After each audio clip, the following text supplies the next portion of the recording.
Hi everyone, welcome back to my channel. Today's video is going to be surrounded around mental health and chronic illness and chronic pain and what that does to our mental status. This is something I am very passionate about. I have dealt with mental illness struggles for a long time, longer than I actually thought I had. I have had a lot of anxiety and currently depression with this disease. So being diagnosed with endometriosis and going through the struggles with that, it's up and down for me. I haven't filmed in a little while, as you can see from my last video, and the reason being is I've just been on a kind of a downward spiral. So after Christmas and everything, I was just really sad and really struggling coping with the pain that I've been experiencing as of late and not being able to get a grasp on it. So I hope I don't cry in this video, but that's where my emotions are at this point. It's like right on the surface of, like, I was eating a piece of cake the other day and got like halfway through the cake and just started bawling. I don't know why. It wasn't the cake's fault. The cake was delicious, but I'm so at the breaking point. My emotions are so high right now that any little thing just sets me off, and that's why I wanted to do this video. I just wanted to talk a bit about that and share a few things about what I found that actually works for me and when I have realized that I actually need some additional help. So first off, I just want to go through a few things that have helped me over the past few years with coping with chronic pain and this illness. I was really anxious after the diagnosis. I was in a lot of pain. We weren't quite clear if I had endometriosis at the point when I first saw my gynecologist. They have to diagnose this through surgery and actually have a biopsy. So I was really anxious about the whole thing, and it just fed into my pain. So she had mentioned to me that I should be going to see a women's health specialist, like a physiotherapist women's health specialist, and that was to, like I said in a previous video, to help try to relax my pelvic floor muscles, because once you're in that much pain, you seem to tense up and it causes more pain. She could tell right away when I came into her office. I was really tense. I was really rigid.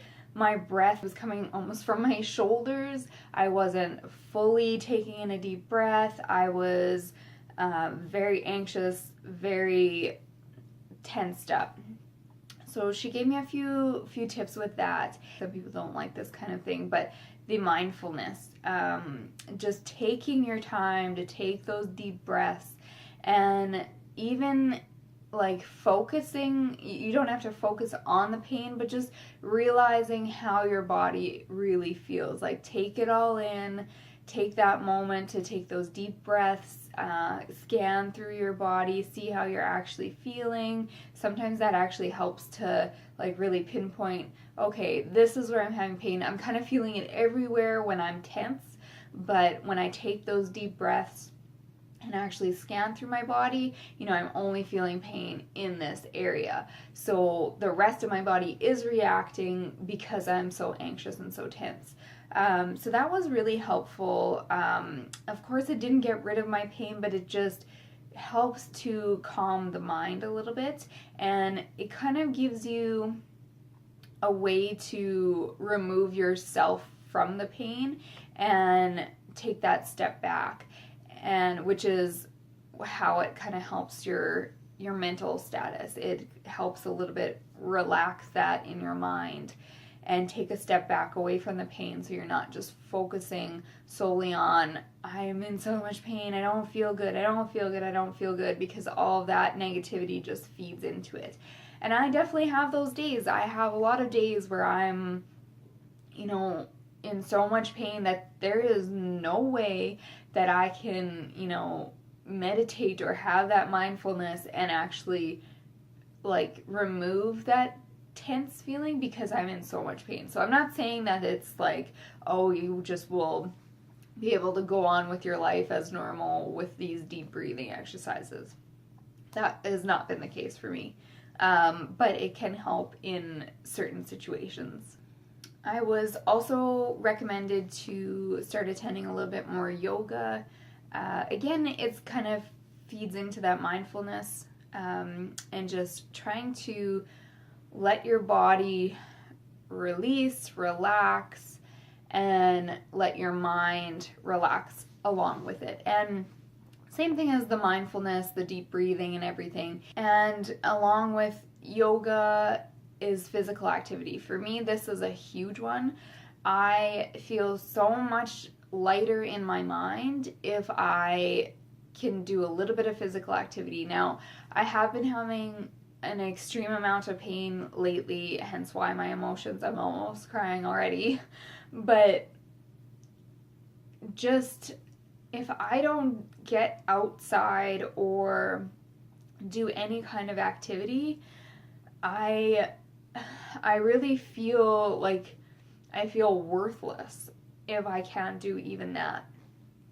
And some days it's not possible. I'm in way too much pain to actually do any form of exercise. Some exercise maybe causes a little bit of extra pain in the pelvic area. And so I have to be really aware of where I'm at and know how far to push myself.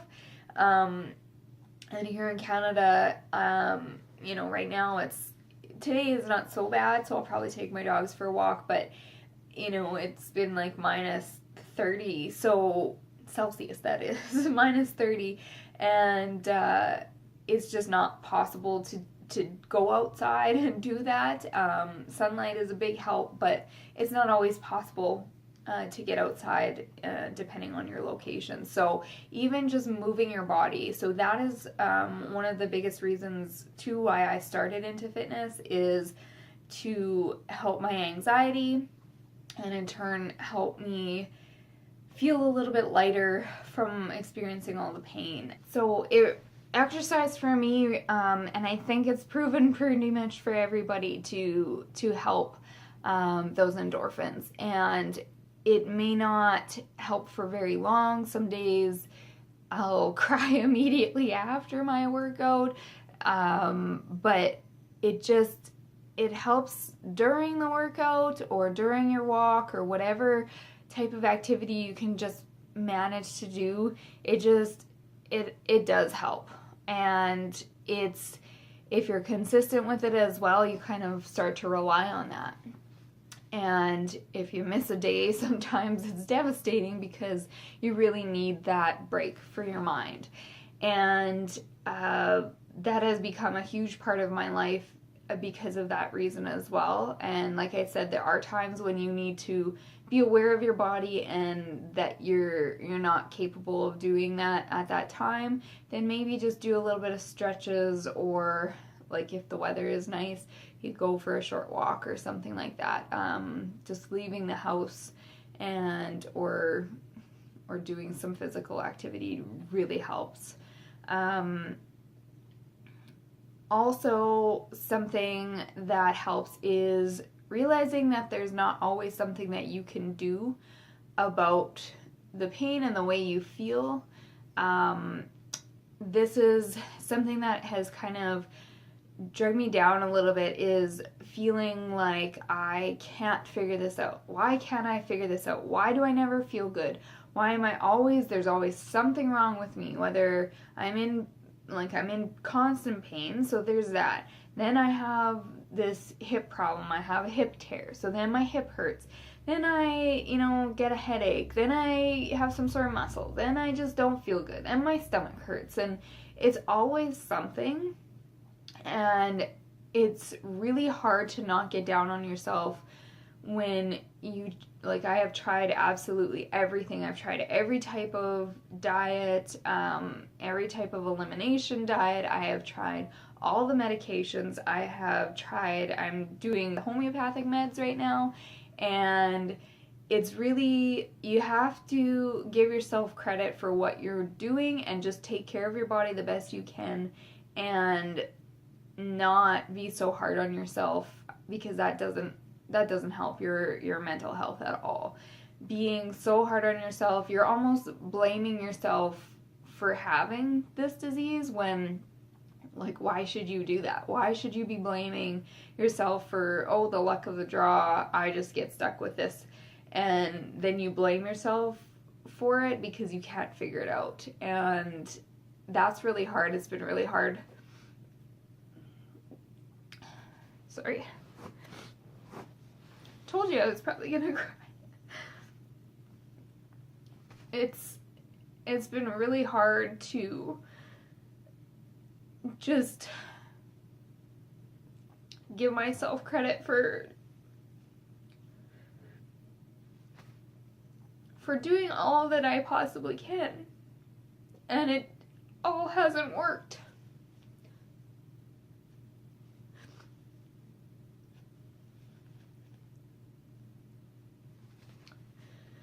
So being hard on yourself for that reason is not good. It's not going to help anybody. It's not going to help your mental health. Just give yourself a break, because it's not your fault. Okay. Get it together. So with all that, I want to get into knowing when you actually need some professional help, which is where I'm at right now, where I have been at previously as well. So I have seen a psychologist previously, about, I think it's about, I want to say like a year ago, maybe a year and a half ago or something. I was just struggling with everything that I had been trying that wasn't working. You know, I had already had the surgery. I was trying all these medications. My next step was the Lupron, so putting myself into menopause, and I wasn't okay with that at that point. So I didn't really know what else to do. And that's when I kind of spiraled down a little bit and needed to see someone about it. So being self-aware is super important. Knowing when you really need to just trust somebody else to get a little bit of advice to trying to manage this, because it's not easy to manage, and you know, it takes a toll on you when you have this disease and this chronic pain. It just takes a toll on you. So knowing when you actually need to see somebody professionally about it is huge. And if you're struggling, please go see somebody. That's what they're there for. You can't always do everything yourself. And for somebody like me, I want to do it all myself. I try to fix everything myself, and it doesn't always work. So being aware of that and actually saying that you need help is huge. So I did see the psychologist, and it was beneficial at the time. Of course, now I'm at this stage, so I do need to see somebody again. But at that time, the big thing she said to me was to give myself permission to slow down. So I do work from home, so I do have that luxury of, you know, kind of being flexible with my hours. So I was trying to, you know, keep to my schedule. I was feeling bad because I needed to nap every once in a while during the day. And sorry, my dog is just barking here. Okay, I think she stopped barking now. Do you want to come up? Good job. Say hi, YouTube. Okay. That was all she could take of me. Okay, so back.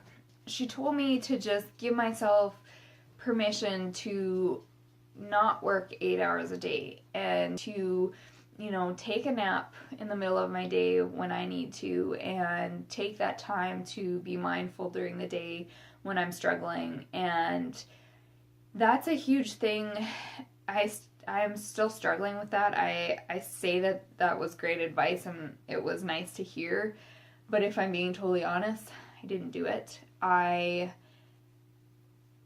really struggle with that because a lot of my self-worth is in the work that I do, and I feel because of this disease and everything, I feel useless. I feel like, I'm not the best housekeeper anymore. I don't do as much as I used to do. I have very few hobbies now. I don't get out a lot. I don't have the energy for anything anymore. So if I then can't work or have to reduce my work, my mind just says no. My self-worth is wrapped up in that and producing a decent paycheck, and I still am struggling with that. I have gotten a little bit better. I was working over 8 hours a day usually, like trying to, make even more money or whatever. And I am getting a lot better with that and realizing that it's okay to step back a little bit, but it takes time, and give yourself time to change too.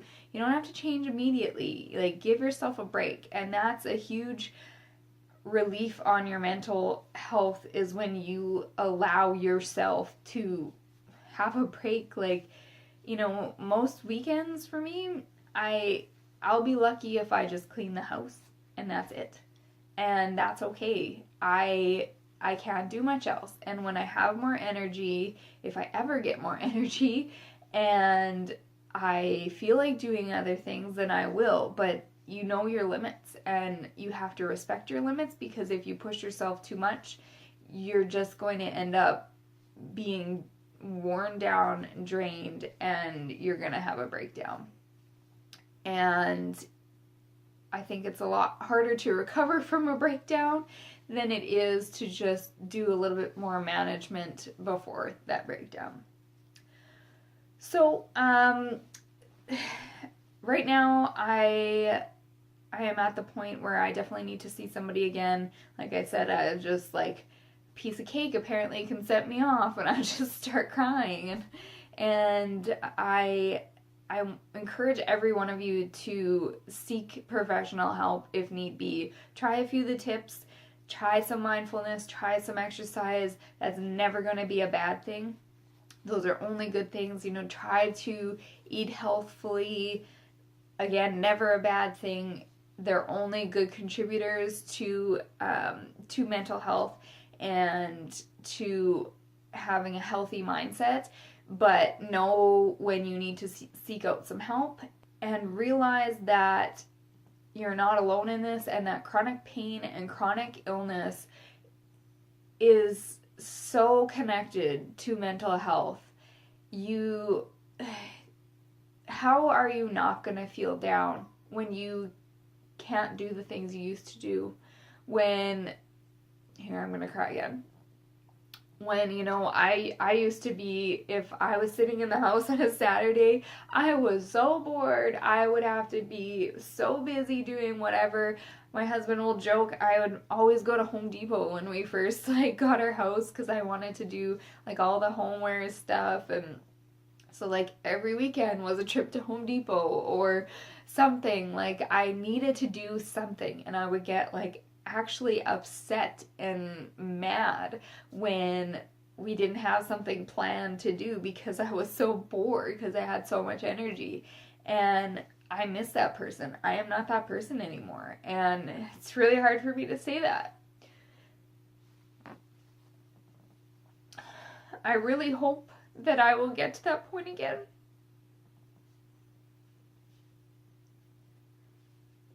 That I will be able to figure something out to a point where I actually have a little bit of energy to do these things. It's almost like a death of your previous self, and it's really hard to deal with that. As you can see, you're not alone, and I think it's very common for someone with chronic pain and chronic illness to go through this. If you are feeling down and need someone to talk to, please. That's what my goal is for this channel, and for all of us going through this, to find some comfort in knowing that there are others going through the exact same thing, that we're not this emotional wreck by ourselves. So with that being said, I'm gonna end off the video here, and please leave any comments below.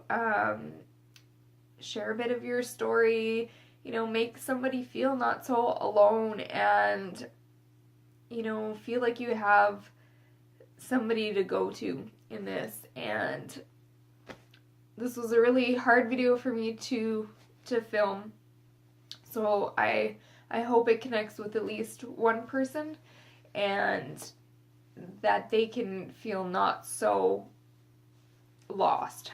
I promise not every video is gonna be me crying and being all sad. I was hoping I could get through it without that, but anyways, I hope you enjoyed the video as much as possible, and thanks for watching. Bye, guys.